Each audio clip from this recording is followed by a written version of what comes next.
দর্শক মন্ডলী, আমাদের আজকে বাংলাদেশে একটি ঘটনাকে কেন্দ্র করে 18 কোটি মানুষ আজকে শোকাচ্ছন্ন।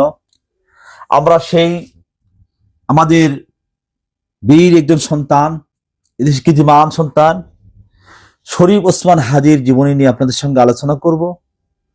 শরীফ ওসমান হাদি একজন বাংলাদেশের রাজনৈতিক কর্মী, বক্তা এবং যিনি ইনকিলাব মঞ্চ নামক একটি রাজনৈতিক সাংস্কৃতিক সংগঠনের মুখপাত্র হিসেবে পরিচিত।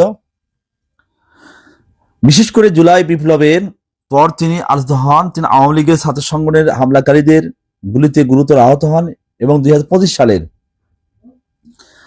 18 ডিসেম্বর মারা যান। তার মৃত্যুতে বাংলাদেশের রাজনৈতিক অঙ্গনে গভীর প্রভাব ফেলেছে। ওসমান হাদি, শরীফ ওসমান হাদি বিন হাদি 1993 সালের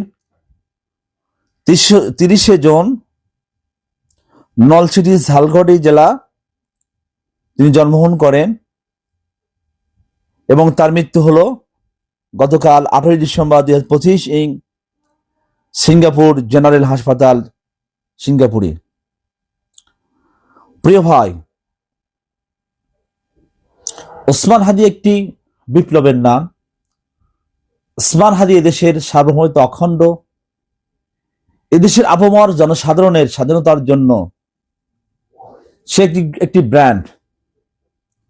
সে এমনকি তার বক্তব্য রয়েছে মানুষের বিবেক, ইমান জাগানিয়া, তার কবিতা, তার সুন্দর আলোচনা দেশের প্রত্যেকটা মানুষকে হৃদয় ছুঁয়ে গিয়েছে।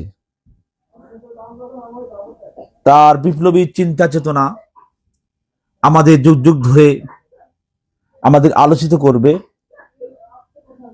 তিনি এই বাংলাদেশের স্বাধীনতার জন্য, সকল মানব অধিকারের জন্য তিনি কথা বলেছেন। তার এই বিপ্লবী চিন্তাধারার জন্য, বিশেষ করে ভারতীয় আধিপত্যবাদের বিরুদ্ধে তার আলোচনার কারণে নিষিদ্ধ ঘোষিত আওয়ামী লীগ এবং ভারতীয় বা আধিপত্যবাদ তাকে তার প্রোগ্রাম শেষে স্বেচ্ছায় চলে তিনি যাচ্ছিলেন, পিছন থেকে দুটা মোটর সাইকেল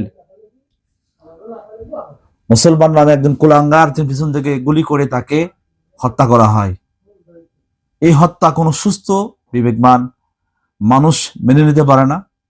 এই হত্যাকাণ্ড সমস্ত মানুষদের মনে আঘাত করেছে।